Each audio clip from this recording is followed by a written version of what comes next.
Good Taste Edibles has something wild dropping soon, and you're gonna want to be ready for it. They took their fan favorite Funfetti Crispy, you know the one that tastes like a party, and they leveled it all the way up. Coming soon, the Fruit Fetty 1000 milligram Mega Dosed Crispy. Same sweet, fruity, marshmallowy goodness, but now with a ridiculous 1000 milligrams of THC. This isn't background edible energy. This is main character energy. Perfect for high tolerance folks or sharing with the crew. Just don't say we didn't warn you. Keep your eyes peeled. Fruit Fetty Mega Crispies are dropping soon. Welcome to Greenway Audio Magazine. I am Tim, and with me is my favorite host in the world, Brandon. Brandon, how you doing? I am doing well, Tim. Loving the hat. Yeah, Loving the hat. Thanks. I got it from the women's section at Lids. It's on the last thing. It is like all of my clothes whenever I at the end of a depression, it is stretched to its very limits. Yeah, trust me. I get it. Trust me, says the old silver fox with the. I gotta say, so you and I hung out in person this past. Yeah, it was awesome. Not even this past weekend, a couple days ago. Yeah, right. I just like to say, because I think it's deceptive whenever people look at you, especially on the podcast and stuff, exactly how ripped your arms are and how God. buff your shoulders and chest are, because most of the time, like, they just fit nicely inside your shirt and stuff like that.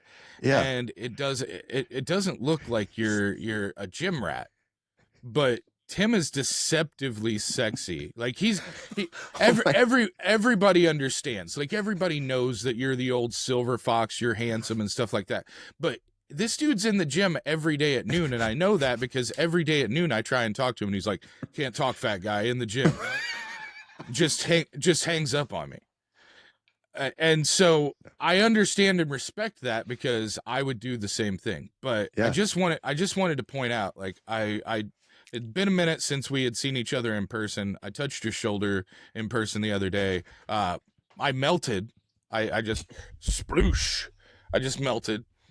Yeah, it was good to see you, and good to see you, touch you. I always forget how tall you are, because we're always sitting, and then when I see you, I'm looking up, and I'm like, man. Yeah, and I feel very tall. Well, I don't anymore. I used to feel very tall, just in general in the world, until I would go to something and see, like, Grant Wistrom or Mike Jones or Kyle Turley or someone, and I'm like, oh, that's tall. Is what a behemoth of a man looks like. I'm the runt of the litter, and now I have a fucking 6'4", 185-pounder walking around every day with me, and I'm like, that is amazing. This is bullshit. How did you like the MoCann meetup? I thought it was great. So the first thing I will say is that Doug and his team, we often shout them out. We often, phenomenal. But there's a reason, man. The fact that we had an event that there was literally, like, tornado warnings going off and stuff in the middle of it, and it just went seamless. Right. I don't think you can really say much else about anybody or anything other than that exact thing. If you have a natural disaster in the middle of your event and it goes off without a hitch, the worst thing you can say is a bunch of people got wet on the way inside. Right. It was literally a 10-minute That was going to happen whenever they saw Tim anyway. Jeez. They it was unbelievable that a tornado touched down close to where we were. And it was so funny to see the non-Missourians sprint to the basement, Oh, which we all should be doing because of recent events and, but it was funny to see all of the out of towners be like, where's the basement? And then the Missourians standing by the big bay windows going, oh yeah, is that it over there? I think that we should just make it a policy to replace all tornado warnings with Iron Maiden's Run to the Hills. Ooh, okay. I like that. I'm not going to sing it because that is an octave that I haven't been able to hit since I was like 14. Yeah. I can slam through some, gruff Stained or Godsmack or something like that. Mm-hmm.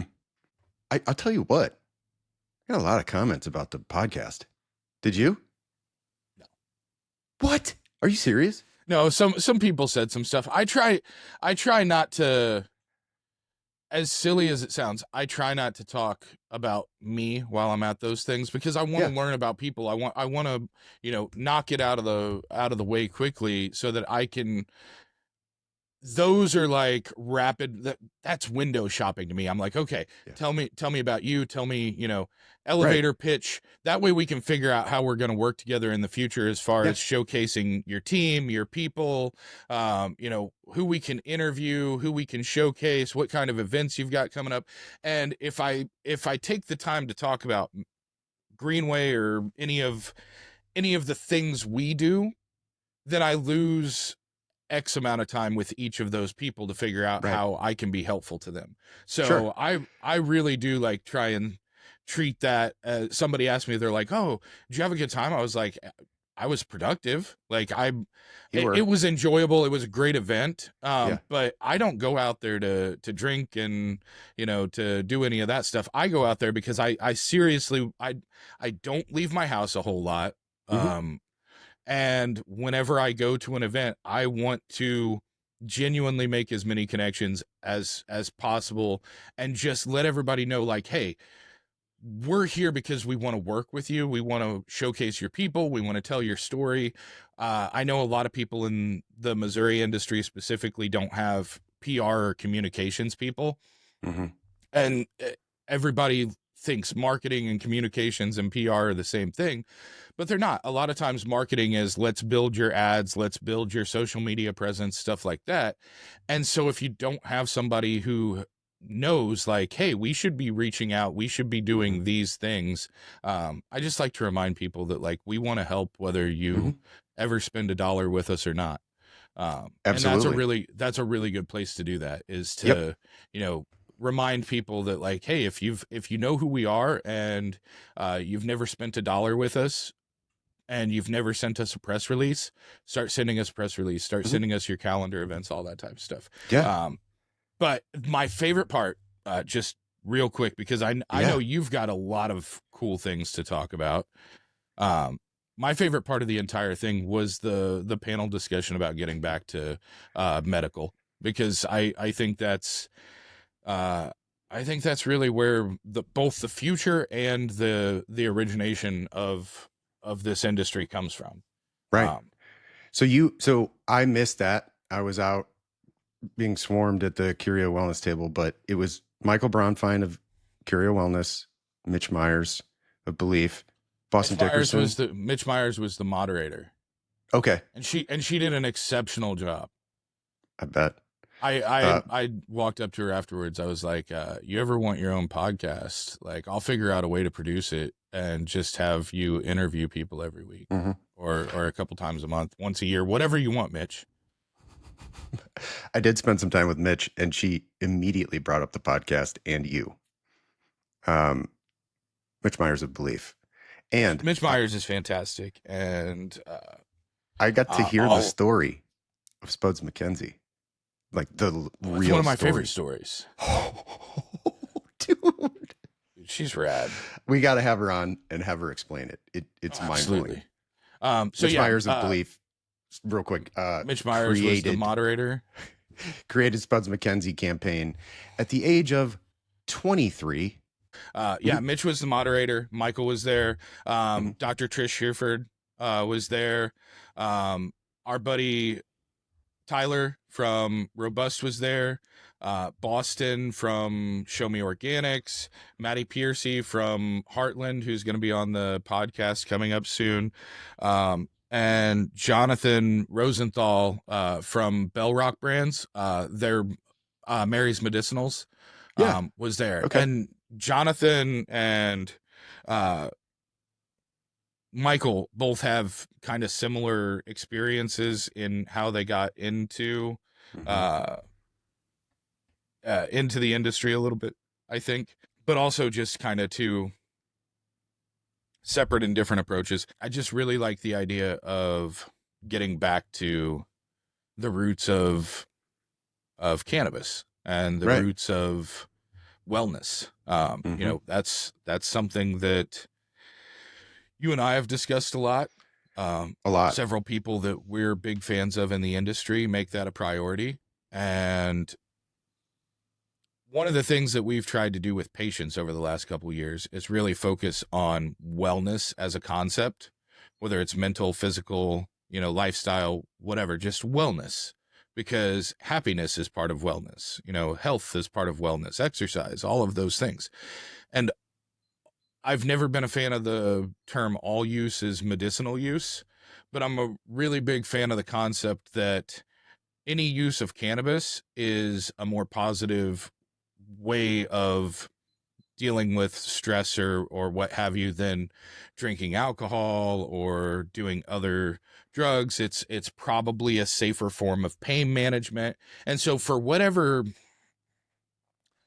use is probably a healthier lifestyle decision, whether it's for your actual health, whether it's for pain management, whether it's for mental issues, whatever, it's probably a healthier decision than the alternative. So I've always loved the idea of alternative medicine and alternative wellness. But, you know, sometimes you just want to sink into a couch and, you know, that's where 2,000, 5,000 milligrams of gummies and 38% THC cultivars and things like that don't necessarily have a whole lot of added benefits beyond just like, hey, let's sink and forget and not feel anything, which in and of itself is, you know, great sometimes. A form of mindfulness, which is mental health, you know. So dude, I get it. Absolutely. But yeah, I brought up people asking about the podcast only because this was my first like official event with Curio Wellness. And so I was with all the amazing friends that we've made through this show and through us being in the industry for so long. I was being like, hey, congratulations on the new job at Curio. And I'm like, oh, thank you. And then the follow-up was, are you guys still going to do the podcast? And I'm like, oh yeah, they're 100% on board. They see the value of what it has, you know, with these discussions about, you know, what's going on in the industry and the people involved. And so, I mean, it was great. So yes, I did get I got a few requests of, can I be on it? I saw Ari from C4 there. Yeah.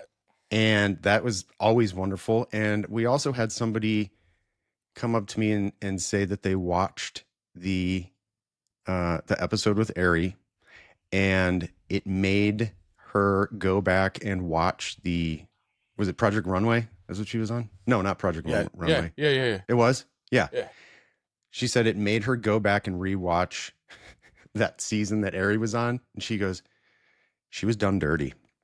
They did her dirty. And I'm like, I know. I'm like, go tell her. And she's like, oh no, I don't want to, you know. It was so funny. But Ari's wonderful. It was so cool to see all of the faces of the people that have been on this podcast walking around. I think almost everybody that's been on the podcast was there at some point. But yeah, and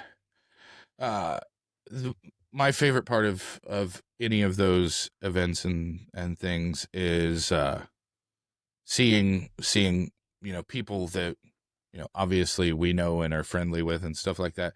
So I do have to give one massive shout out to one of our favorite people, Tammy P. I knew you were gonna say that. So first off, heart. she's awesome. She's a sweetheart. But the reason for the shout out is that she basically hooked my kids up with breakfast for the next week. You're on the bread list? She brought us the sourdough, and so the last 2 mornings we've had different breakfast sandwiches for breakfast and stuff. To this morning's sandwich was folded omelet on toasted sourdough. Yesterday's sandwich was turkey and cheddar on sourdough, with grilled tomatoes. Neither of the kids liked the tomatoes, but that's fine. It's 6:00 in the morning. I'm not going to argue with you. Sure. Yeah. Oh, that's so great. Tammy P hooking up my kids with breakfast. Her sourdough is fantastic, especially when it's grilled or toasted. Like, yeah, there's just I put it in something the air about fryer. something about it that makes it just extra good. Completely unrelated to cannabis, but related to the fact if all use is medicinal use, then all conversations about Tammy P are related to cannabis. And delicious bread. Yes. That's fantastic. Speaking of related to cannabis, we've got another of my favorite people coming on. Another person that we saw and I got a chance to talk to a little bit. He was bumming around with another of my favorite people in the industry. He was bumming around a lot with Corey Sanson from Head Change. And real quick, not a sponsor, not an advertiser, nobody other than just people we like and good product. I happen to have picked up this little bad boy. Yeah. This is a Baja Blaze by Green. But it's rosin. It's a rosin gummy. And, well, who would provide that rosin? Yeah, if you look, I'm bad with the camera, but this little logo right here, that's Head Change. Yeah. Corey Sanson. Yeah. Peter, the whole team over at Head Change making some of the finest extracts and hash and rosins and all of those things. So really cool to see. What a collab. We've talked before about the Smokies collab with Vibe. That was on display out at the after party. But super cool. I hadn't seen those before. Was able to grab one of those while I was out in Kansas City, and that's actually the second one. I will say that y'all know me, low dose. The potency on that is it'll get you set for sleepy time. But perfect. The guy hanging around with Corey is our guest for today. That's Alex Paulson, founder and owner of Easy Mountain in Republic, Missouri. One of the original winners of Greenway's Best of the Industry Awards. I believe our first brand of the year winner. Back right at the launch of medical and stuff like that. They just came out with this really cool brand, really cool design, and really cool facility and stuff, and it seemed to resonate. And one of the original brand of the year winners. That's amazing. So and excited to talk to him. Republic, right? Republic, Missouri. Yeah, which is just a hop, skip, and a much farther bounce away from Springfield than I realized it was. Really? Yeah, it's like 35, 40 minutes, and I thought it was like right down the road. Right. I thought it was literally like city limit sisters, and it's not. No. Okay. But yeah, one of the last remaining independent dispensaries in the state. We originally had a lot of those. Now we have, I believe, less than, depending on where you make the cutoff for independent. Right. Because if you have 4 or 5, are you independent? If you don't have other things, but there's a handful of them. The North Boys, Missouri Wild Alchemy, some of the KC crew. Cassville's one of those weird ones because it depends on how you define independent again. Because they're not part of a vertical, they're not part of a cultivation, but they're owned by Heartland. Maddie Piercy and the Heartland team bought Cassville last year. So similar to what's going to be going on with Teal and Current, not a full vertical, but kind of a mid tier. So anyway, that's actually one of the things I really want to talk to him about. Me too. Is What's it being like? an independent, and the evolution of the industry and the changes that we've seen and things like that. So super excited to talk to him. And before that, why don't you give us a read? Yeah, let's do that. Let's bring in Alex, and right before that, Tim.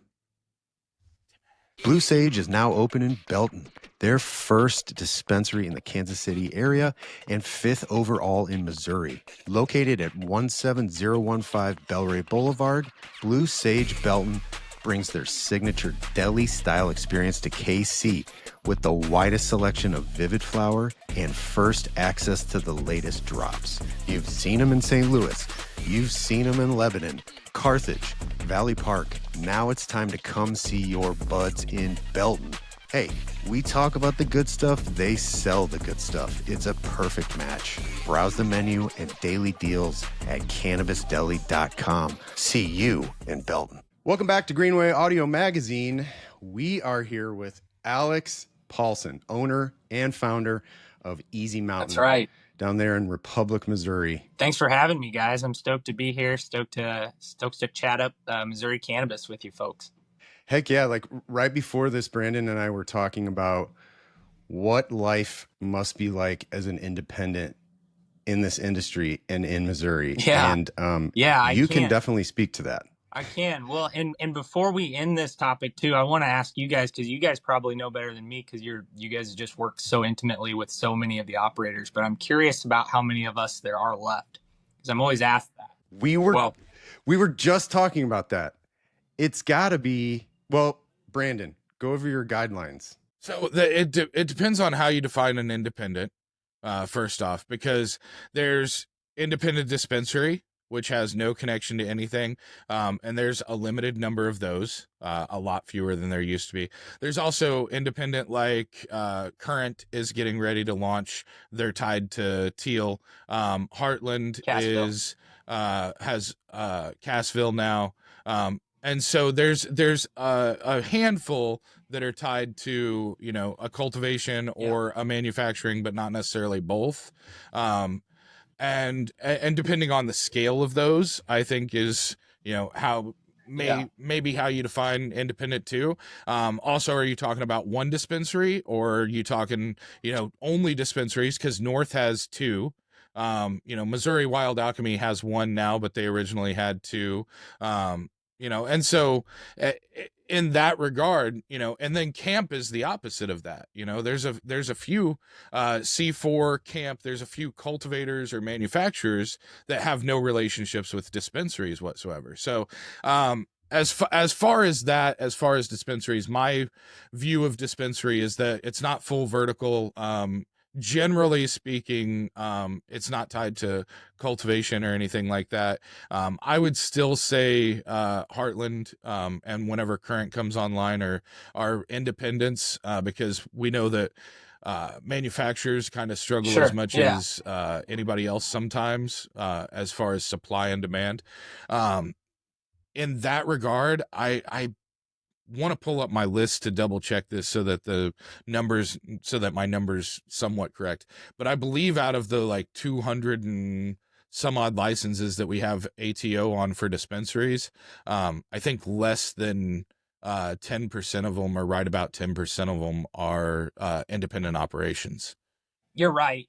Just having a MIP is not a crazy massive advantage, but it does definitely differentiate. And then you have your own line of products that you're moving. So so Easy Mountain, for those of you that don't know, is we are a complete standalone, about as mom and pop as it gets. Me and my business partner Drew started the shop on a piece of property that Drew's family's owned for 35 years. Me and Drew, literally the window I'm looking out at right now looks at a car dealership that Drew and I worked together at for 12 years. Or I worked there for 12 years or so with Drew. And Drew worked there probably since he was about 10. So we're this is our community, kind of our backyard. And so we knew when the bill passed originally for medical that somebody was certainly going to get a dispensary in Republic. It's a growing community just outside of Springfield. We just got an Amazon warehouse out here that, Convoy of Hope just put their world headquarters out here. It's a massive, beautiful building. I don't even know how many thousands of homes being built out here. It's crazy at the growth in Republic right now. We knew that somebody was going to put a dispensary out here.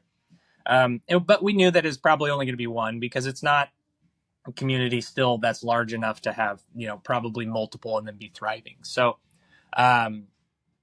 we took a look at Springfield and everything else where there's 15 dispensaries right next door. And we decided we should just serve the community that we've been used to serving the whole time. You know what I mean? Drew's always lived here. I live just outside of Republic, but so we knew that somebody was going to get a dispensary here, and we just figured we might as well at least throw our hat in the ring, right? So that's a difficult ring to throw your hat into. Not gonna lie. We spent 6 months, a lot of money, on consultants and lawyers, and having people, give us their resume and commit to coming down here and consulting with us for so many months or whatever if we get a license, and putting together security plans and floor plans and architectural drawings and all these different things. I mean, you basically have to build a business completely on paper, before you can get the license. So we did that as guys who had never owned dispensaries before. I think I was 26 or so when I started that process. It's been really exciting. But our challenges as an independent operator have certainly fluctuated over time. It's been really, really unique. As you guys probably know, the Missouri market, how quickly it's transitioned from a med market that's brand new and fresh to, a stable med market. Boom, all of a sudden, a brand new hot rec market, and then a stable and kind of normal rec market already in, 4.5 years. It's been pretty incredible to see how fast it's transitioned. But each one of those kind of jumps puts us in a different position of where we have maybe a advantage as a dispensary and maybe where we have disadvantages. For example, some of the toughest times as an independent, obviously recreational, when rec rolled out. I'm sure you guys remember the product Squeeze. Guys, we had people that were 2 weeks ago, offering us anything we wanted, at discounted prices, we just want shelf space. We just want to work with you, blah, blah, blah. We want to partner with Easy Mountain so bad. And then the rec switch, and man, it didn't matter what you had, it was selling out. And there was a certain handful of those folks that wanted to partner with us really bad that all of a sudden weren't picking up the phone anymore. Yeah, I thought we had a where'd you partnership. go? I don't know. It's funny. But I do have really, really good partnerships with several great operators in Missouri. And so thankfully, people that didn't need our business to stay open could have absolutely sold all the product to the big giants out there, still kept, some weight back for the good old boys down here, and kept us afloat. So shout out to several of my partners here. They know who they are, but they really, really, that was a time where as an independent dispensary, had we not had like 3 of our main partners, it would have been, we would not have had flower at all, which, as you know, if you don't have flower, you guys know that the statistics across the board, it's 50 to 60% of your sales. You know what I mean? You don't have flower, you can't really keep the lights on. You can't keep your dispensary open. And your momentum's going to fall off the first couple of months of rec.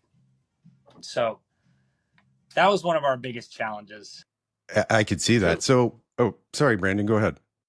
Oh, you're good, man. I think we might have been going in the same direction anyway. One of the things I wanted to ask about, because you brought up the explosive nature of the launch of rec, and for people outside of the industry that pay attention but don't really know the ins and outs and things like that, they look at the numbers and the dollar sales and things, and they're like, well, how are they keeping product on the shelves now if they were having problems, at the beginning of rec, whenever we're doing more volume, more money, and things like that. I don't think a lot of people realized how tight of a squeeze between November, Mhm. whenever the rec passed, and between February, I mean, that's Oh yeah, barely enough yeah. time to get one extra harvest in. Um, and that's if you're doing auto and, small rooms and stuff like that. Can you kind of explain what it was like on, that Monday versus that Wednesday, as far as, number of consumers through the door, number of patients through the door, and then where you guys have kind of hung out at since then? A busy-ish day for us in a med market was about 100 patients through the door. The first day of rec, it was, I think, close to 500.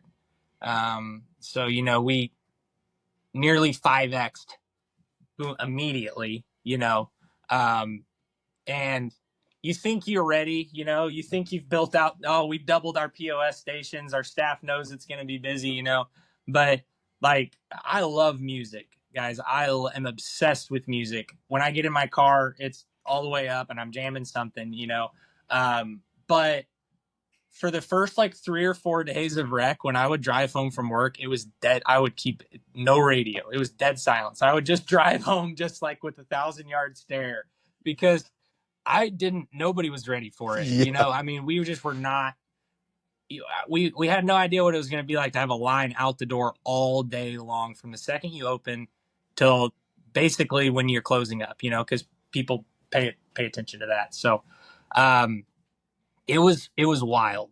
An immediate jump, and now we hover around the 300 patients a day mark, which keeps us busy. We have shorter hours than a lot of stores. We're open 10 to 7 every day. I do things. We have different stuff than almost every store in a lot of different ways because we're an independent. I don't have. Got to work on my gut health, guys. GT's kombucha, very important. Um, I don't answer to a bunch of investors or anything like that. I just have to, I answer to my staff and to the community most of the time. So, I do things how I feel like I can get kind of a win-win, get the most for the community, get the most out of my staff, um, and make everybody happiest, ideally. So, whereas, typically a corporation at the tippy top, they're not a lot of the times really super concerned with how does their bud tender feel at the end of the day. You know what I mean? Because they're 4 managers removed from them. So I am not. I am working with them on a daily basis. You know what I mean? And I have general manager and managers that are here, open to close. Don't get me wrong. I'm not running it open to close like I was at the beginning anymore. But I am still here 5 days a week, and here with my crew, and they know if they need me, they can come right in this door. And I bet you before this podcast is over, somebody will do it. But as part of it, I would prefer that they think that they can talk to me and reach Yeah. out to me than the opposite. You know what I mean? So yeah, I mean, but anyways, I get off on a tangent sometimes where my mind goes, but yeah, we hover around 300 now, and like I said, that's being open 10 to 7, 7 days a week. A lot of stores nowadays are 8 to 10. If you're in the city, you might be open till midnight, or even a 24-hour store or two out there. So while I know we could certainly bring in more revenue if I just cast a broader net, right? That's not necessarily what it's always about. I like having. I wanted to provide my patient care specialist with a 4-day work week, because I thought that was a really good idea. We could get them I could get them 4 9-hour shifts. So it's not quite 4 10s, but it's kind of close enough. And they all really appreciated that. They get all their hours in, and they get 3 days off a week. So it's kind of a win-win. If I extend the hour or two just on the schedule a little bit, now I can't quite offer that, or I've got to start switching it up for everybody. And it just kind of, I feel like morale and employee happiness would go down a little bit. And so that's why I choose to keep it a little bit more narrow. I know I lose business for it, but that's a part of the thing that I can do as an independent operator, because I'd rather keep my staff a little bit happier. That leads right into the question I had, which was, I know it's hard being an independent operator, owning your own business, all that kind of stuff. There's the list of disadvantages is extremely long. However, there are some advantages to being an independent that maybe some MSOs might not experience. What are some of those? I mean, you touched on a few, but have there been some where you're like, ha ha ha, I can do that? There are, man, and it really it comes down to certain things like sponsoring events, or Okay. one of the things that I love, our mission statement is to serve our community through the power of cannabis. It's a little bit longer than that, but that is the boiled down version: to serve our community through the power of cannabis. So, we do stuff like, I don't know. We sell socks every year. We get like custom made Easy Mountain socks, and we sell them every year. And we donate 100% of the revenue to a charity of choice based on, and the bud tender, or the patient care specialist, that sells the most, they get to choose the charity that the sock revenue goes to. So it's like it's a fun thing, and they get to go out there and hustle, and we're selling stock. It doesn't do any good for the business other than a morale revenue wise. It doesn't do any good for the business revenue wise, but it's a morale boost for everybody. Everybody loves it. Everybody's repping their socks. It just blows me away how quickly we'll sell several hundred pairs of socks out of here. You know what I mean? It blows me away. We're doing a school supply drive. We try to get last summer we did a school supply drive for public schools. It was our first time doing it. By the end of the summer, we had 4 truckloads of school supplies that we brought to the school district. Yeah.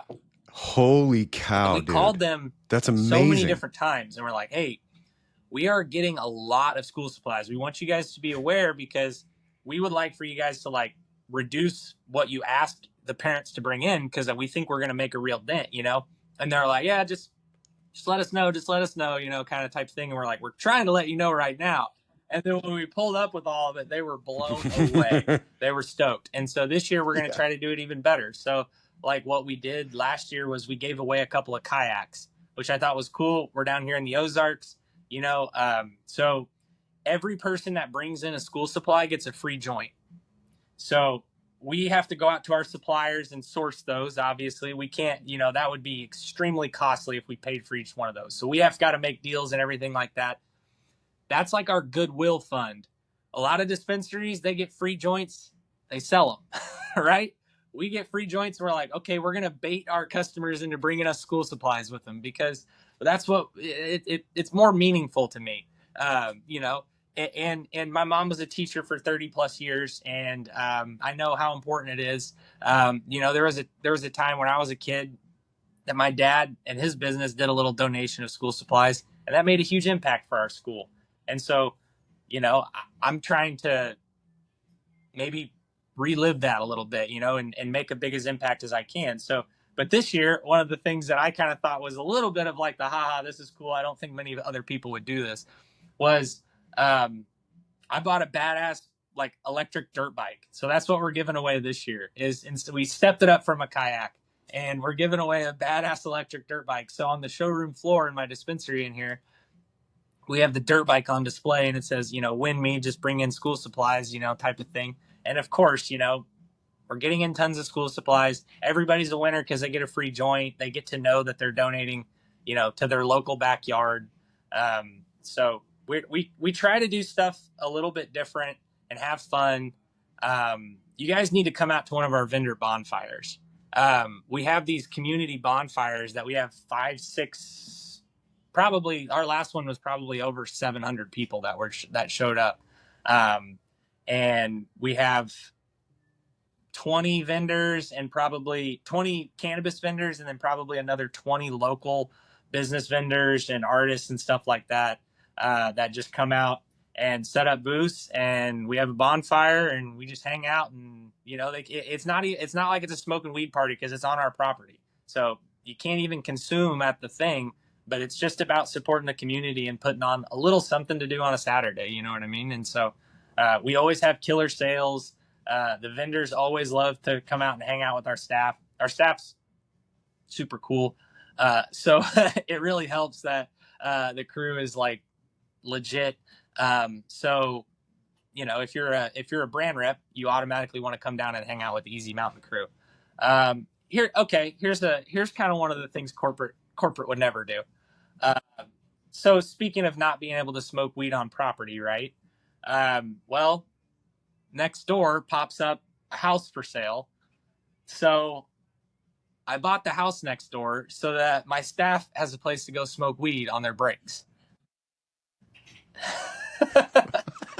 So, I mean, if that isn't like, I know corporate, whoever, they're not doing that. I can promise you that, because that, if they're buying an extra house, it's for one of their CEOs or something like that. It's not for their staff to smoke weed in, or for us to host our podcast in, and stuff like that. So, yeah, I think I run a good business. This is not an easy industry to be in. Only a quarter of cannabis operators in the country are profitable, and we're not going anywhere. We've turned down many of fine offers, and we want to stay here and keep doing our thing. But we're certainly not perfect, and we try to just I try to hybrid as much as I can between make all the right perfect business decisions and life's short, you gotta have fun, you know what I mean? So I don't know, I think we just try to have fun with it, and try to hope that our customers and patients recognize that. I think they do. I think half of what you just said is the definition of community engagement. So I think you nailed it on that end. You did bring up the podcast, which I keep seeing pop so, up. Tell me more about this. We just kicked it off. How many episodes have you guys done? This is our I could tell that you guys have at least done a handful, because you're very good. Me and Drew are like, all right, I guess we're just going to start talking now. Well, yeah. We did that. I'm sure. We're still there. We still do that. Like you weren't here for the 45 minutes before you got on the call. Whenever it was just, see, the thing that makes this work, and the thing that I think makes your podcast work, is that you guys genuinely enjoy talking to each other. Yeah. You guys are buddies. Yeah. That's the only reason this works, is because it's not just a business decision that, I wanted to, expand reach or anything like that. It was an opportunity for me to, I've had a habit for the last 4 years of trying to set recurring phone calls, whether it's once a month or once a week, with certain people. Tim's been one of those people that I've had recurring phone calls with. And this was like the natural evolution of something that I've been talking about doing for 2 or 3 years and didn't have the mental capability of putting it to work, and taking, a positive relationship and turning it into something that, we had no idea whether anybody would listen to it, or, whether it was going to be any good or not. I still don't. Yeah, I'm still He's uncertain. Fantastic. I don't know why anybody would listen. I actively encourage everyone to just mute me whenever I'm on. But Stop. I see in you guys, you're just enjoying the people that you're with and each other, and that's my favorite thing, is just listening to people that, you know, have stories and enjoy having conversations. Yeah, that is it, Alex. It is. So I watched the episode with Mo Muzzy, and the whole point of this was storytelling, which is just like number one. I just love hearing how people got to where they are now, trials and tribulations, how hard it is, how easy it might be, all that kind of stuff. Then you're humanizing your brand and your company. Like, you might be going to Easy Mountain and you don't know that you own it, and here's all the cool stuff you're doing. Oh my God, you're a person, you're not an entity. Like, I love humanizing the part of the brand, so people realize, oh, there are people behind this that have families and that love what they do and love serving the community. So that's one of my favorite parts of this. Yeah, and that's what thank you guys for are doing. recognizing that. That is exactly what we're trying to do. Because without that, I think people would easily forget about us, honestly, because there's being an independent, it's hard, man. Like, there is so many price breaks. There is so many reciprocation deals. There's so many politics that go into how business is done in Missouri cannabis, that if people didn't know me and Drew, and how much we cared, and not just our community, but other operators. I mean, like, I guarantee you we wouldn't get as much supply as we get now, is if we didn't have the relationships and the people didn't really see, like, oh, I want to support Alex because I know what he's doing down there is a good thing. You know what I mean? I truly believe that if we were just some investors trying to run a single shop and not ever showing up and just had a manager that clocked in and clocked out, man, it would probably be a different story. And we probably would have had to sell a long time ago. So, yeah, I mean, we have to humanize the business and show them that we are just that, you know, supporting us is just supporting the community, because we're going to pour back into the community. You know what I mean? Supporting the guys down the road, they're going to pour back into getting licenses in other states, which I don't blame them. We're trying to do that too. You know, it's not like I'm not ever going to try to expand as an entrepreneur. I have other businesses as well. But, you know, like, those are also, you know, some mostly community focused businesses that I'm a part of, because that you know, it's more meaningful and it's helpful. I've been born and raised in Springfield, Missouri. I've lived here for 32 years, and it's not the largest community. It's not the most bustling community in the world, but it's really tight knit, and there's a ton of great people down here. So you know, I'm trying to impact that as much as I can, and I love celebrating the community together. You know what I mean? So, yeah, we've really focused on trying to lift up the community so that they realize if they support us, if they buy an eighth from us, it actually does mean something, and it does, you know, in some way, shape, or form, pay back to them, and ideally, it can just keep being a, you know, a rising tide. The real question about your Springfield roots is, do you have a Springfield cashew chicken hat or jersey? I knew you were going to say that. Oh yeah. People are ate up down here, dude. It is wild. I am a member of the Cashew Chicken Trail, um, which is a thing that I don't know if it's the, like, the city at some level puts it on, and it's like a cashew chicken passport app, basically, that if you go there and you eat the Chinese food, you, like, take a picture of your receipt, and then after like 10 of them, you get a gift, and then that's how you get those jerseys and hats, I believe, is the cashew chicken trail. Oh no, I was talking about the Springfield Cardinals earlier this year did an alternate uniform where it was the Springfield Cashew Chickens for a day, and they had hats and jerseys and all that stuff. It's one of my favorite, like, marketing ploys in a long time, is all the like minor league baseball teams that are doing alt art and alt names and stuff, and that's Springfield a pretty good one. I don't think Chickens there's going to be, I mean, there's probably going to be some other pretty random ones, but I don't know about any as good as that one. But to be honest with you, I'm a general chicken guy. So honestly,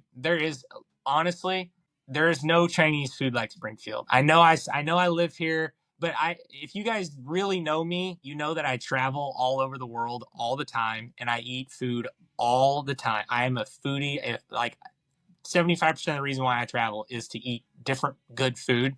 I promise you, there is plenty of other better food in other places. Don't get me wrong. That's not what I'm trying to say. But there is no Chinese food like Springfield.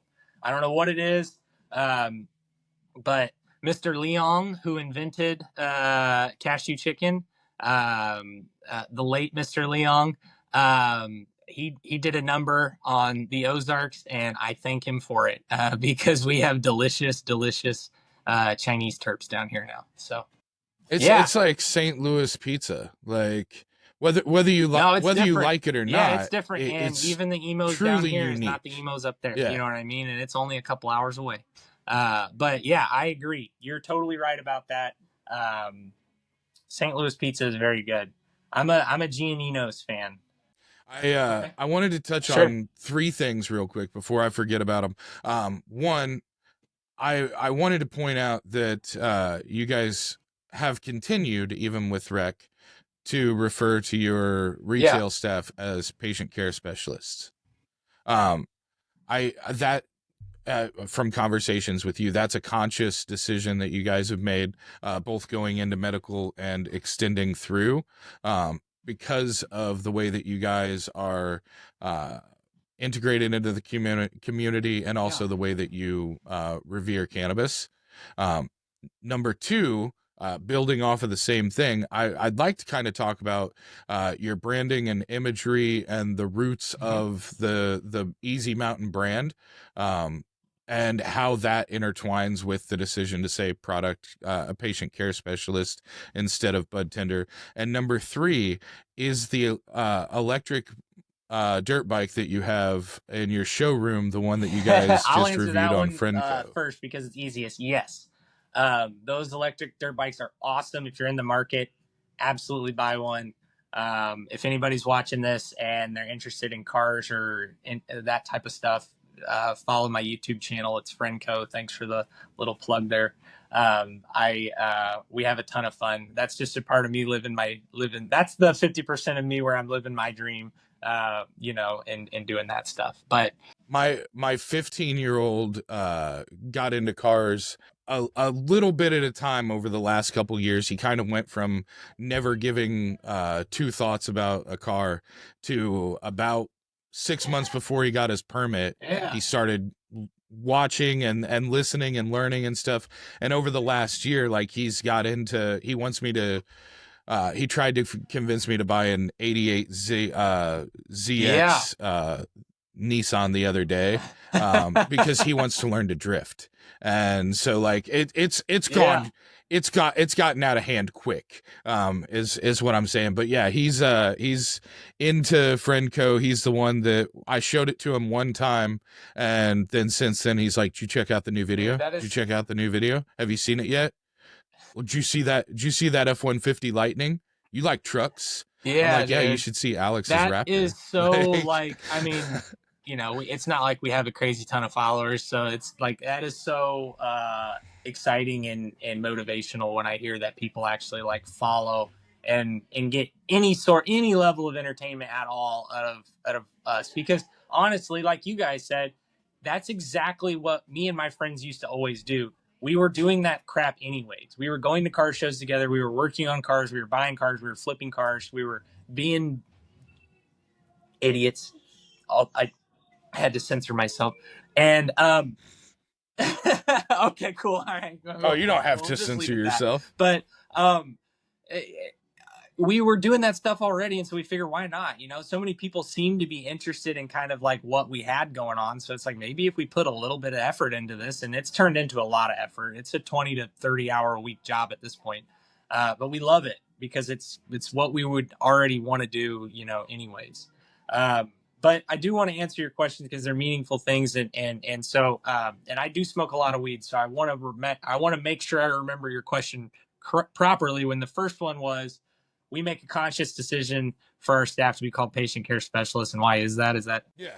I mean, I think it all ties together as far as your focus and the brand and why you guys still use the term patient care specialist. Well, we actually had that conversation because when we went rec, I remember a couple of my staff members came up to me and they said, "Hey, are we going to still call our patients patients?"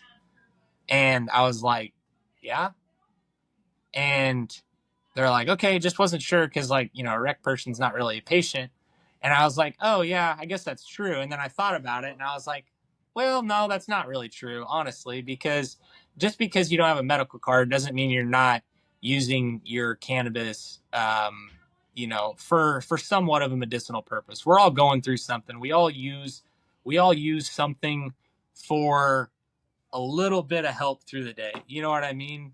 It doesn't have to be something bad. Getting a little bit of help through the day through something is not a bad thing. People look at that and they're like, "Oh, that's horrible." Well, guess what? If you go out and jam out in your car to a song that you love on your lunch break and that gives you a little bit of energy, that's the exact same thing, and there's nothing wrong with that. You know what I mean? So whatever it is, you know, people need help, and people need a little bit of something to take the edge off. Life is not it's not the hardest it's ever been. Don't get me wrong. We're not getting chased down by bears and everything else like it was, you know, several hundreds and thousands of years ago. But it certainly has its fair share of unique challenges that we face these days. And people aren't ready for it all the time. And I'm not ready for it all the time. You know, so yes, everybody that walks through the door and still purchases from us is still a patient in our eyes in one way or the other. And we're not bud tenders. It still slips every now and then because it's such a commonly used term. I mean, it's still around all the time, but to me, that's just like, okay, let me buzz you through the door and you can walk up to me and tell me exactly what you want and I'll give it to you. That's what, to me, a bud tender would do. What my staff does, what my patient care specialists do, is they walk out into the living. I said the living room because that's how our waiting room is literally designed. It's like a living room. It's not like a waiting room because, again, we want people to feel at home here, not like they're at you know, some sort of a corporate office or whatever. So they walk out into the waiting room and they'll greet you by name, and then they walk you in. They ask what you want. They serve you obviously however you need. And then they walk you all the way out, open both the doors, and walk you out. So that is, in my eyes, a patient care specialist, how they would take care of you. A bud tender, they buzz you in, they put whatever you ask for in the bag or grab your pre-order for you, and then they, you know, tell you to have a nice day. And there's nothing wrong with either of those things. However, I know me as an independent operator cannot stand out that way. I have to stand out in some way, shape, or form. I have to offer more because, and again, I tell my patient care specialists and my managers and everybody else in between this all the time, our product is our service. Everybody has the same things. They all sell the same products. You know, we curate an awesome menu. Don't get me wrong. Nobody has exactly all the same 500 SKUs or whatever. But we put a ton of intentionality in curating an awesome menu, but we put it way, way, way more intentionality in curating awesome service and curating an environment and an experience when you come in and purchase from us. Because that's the way we can stand out. And I don't know about you guys, but to me, I love going into a business that they legitimately seem happy when you walk in the door. They're like, "Oh, sweet, Tim's here," or "Brandon's here. Oh, hell yeah, I can't wait to chat it up." You know what I mean? And it's like, that's how my staff are. They don't have anything else to do besides take care of our patients. You know what I mean?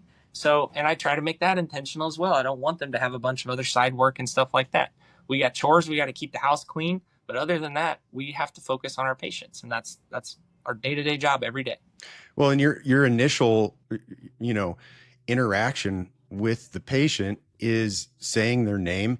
And there's just something about hearing your name. When somebody says your name, it just makes you feel good. Yeah. It makes you feel welcome, you know? And I always make sure I do that, is to repeat the person's name. I don't know what it is. Absolutely. It immediately creates some sort of bond. And if you do that right away, I mean, you're already For in a sure. good And position. again, I made the memory joke earlier, but it helps you remember who you're talking to. Again, you said it's a win-win, really. Of It makes course. them feel better, and it makes you also a little bit more like, I'm for sure going to remember that person's name. You know what I mean? So it is important. One of the things that they talked about recently at MoCann, and one of the overall conversations that we've seen in the industry for the last few months, is trying to refocus on medical. In an adult use world. And one of the things I've always loved and respected about the brand you guys built and the way that you guys do business is your combination of community outreach, but also you don't have to revisit the idea of medical, because you never Exactly. lost the idea of medical along the way. And while Tim and I have had the discussion, I don't think all use is medical use. I think all use is health is a healthier alternative, a healthier decision than whatever else somebody may have been doing. One of the things that I think you guys do well is something that other people, that while we're having this conversation, should take note of, because the difference between the bud tender and the patient care specialist, like you just said, just the walk from the front room into the floor while you're discussing things, that makes an opportunity for questions to come up. It makes an opportunity to be a little more comfortable than walking in the back, feeling a little bit more rushed, feeling a little bit more transactional and things like that. And in the grand scheme of things, it doesn't really change that much of how you do business. So for other people that have been wondering, how do we give customers an opportunity to learn more, to be more educated, things like that, I think you guys have already solved that problem. And it's just in creating a little bit more opportunity for conversation that feels less transactional than, you've arrived at the point of sale. What do you want? That extra 50 feet of runway is enough time to create opportunity and conversation. And I really love and respect that from you guys. And I could talk to you all day about how much I love your brand and your imagery and your community activations and the ways that you guys have incorporated music and live performances and art and all the different things you guys have done over the last few years, while still focusing on local businesses, local artists, the schools in your area, literally just trying to benefit the people around you. It's one of the reasons you guys are one of my favorite companies. And it's one of the main reasons I always try and keep you at the top of the list of people that I reach out Major to thank you for whenever that. everything's going on. Because you guys just, you really embody a lot of the spirit of like what I think is cool about Missouri. We have people from other states come in all the time and they say, Missouri has this network of people that just interact well together. And while they're competitive, they're not necessarily cutthroat. And there's just a real, team spirit. You guys, the boys from North, Jason Crady at Missouri Wild Alchemy, the team out at Relief Resources out in Kansas City. I think you guys really embody that spirit more than anybody else. And there's a few others I'm sure I forgot along the way, but those independent dispensaries really embody that, because you have to work with everybody, Yeah. but you also collaborate with everybody. You guys have had exclusive drops before. You guys have really cool relationships with some really cool companies. Missouri Wild Alchemy's done, exclusives before. Relief's done some exclusives. When you're an independent, you have this opportunity to kind of pick who your partner is at the dance, and it doesn't always have to be the same person. And I love that. We're having fun with it, man. I'm that life's too short not to. And this business changes constantly, so it wouldn't surprise me at all if DCR didn't interpret a new rule tomorrow, so it changes all the time. So we're having fun with it, and we're trying to just make the most out of what we can. At the end of the day, we're selling cannabis, like why would we not have fun? Like we're talking about flavors and terpenes and things like that all the time. So Alex, before we go, because I know you have a hard stop, we got to you've already brought up music. Let's get into it. What is in your rotation right now? Honestly, Nugs has been, I don't know if you guys have heard of Nugs, but they get live soundboard recordings from concerts. So it's great quality and it's live performances. So it's nugs.net. I signed up for a membership because I listened to it so much. But Tedeschi Trucks Band on Nugs, they sound great recorded. But her voice is usually like so toned down, and if you've ever seen them live, it is like her voice will take your breath away. So, and then Billy Strings. Billy Strings is my number one. I see him all the time. I'm about to take my girlfriend for her birthday to go meet up with Corey in St. Louis 2 weeks from now to go see Billy Strings. So Billy Strings is a huge fan, or I'm a huge fan of Billy Strings. I hope Billy Strings is a fan. Maybe someday. I've he probably is. Definitely brought a tie-dye to a show before, thinking I'm going to toss it up on stage, but never had the opportunity to. So, but then, this weekend, I like music of all types. This weekend, me and some guys from Cannabis, from the cannabis industry, are going to go see John Summit and Coldplay in Vegas. So, I like music of all types. But I have to say, number one, when I'm jamming most frequently, is the live sets of Billy Strings. He does some Nirvana and Alice in Chains covers that are like grunge grass is what they call it. And I'm like, this is my style. Oh yeah. Oh, yeah. I love that term. Yeah. Check that out. Grunge grass. Yeah. Oh, heck so that's what I'm listening to. That's awesome. Alex, thank you so much for joining us, buddy. I'm so glad I didn't know a lot about you and Easy Mountain, and holy cow, do I want to go down there now and visit. Thank you for joining us. For anybody that hasn't visited, if you're in Springfield, it's not as close as you think it is, but it's not as far away as you think it is either. Make the drive, go out, visit Alex and the team. If you're super nice, maybe he'll show you some cool like cars or trucks or scoots, whatever he's got going on. It's worth the trip. It's worth the visit. Thank you guys so much. Thanks for having me, guys. And absolutely, the Ozarks are worth the visit in general. This is a beautiful place, more than just Easy Mountain. There's so much to do down here. So if you guys are actually considering coming down here for any reason, you don't even have to come see me. Just come down and visit the Ozarks, because it truly is a beautiful place with a lot of great people. So thank you guys for putting a little spotlight on us. Cool. We'll see you.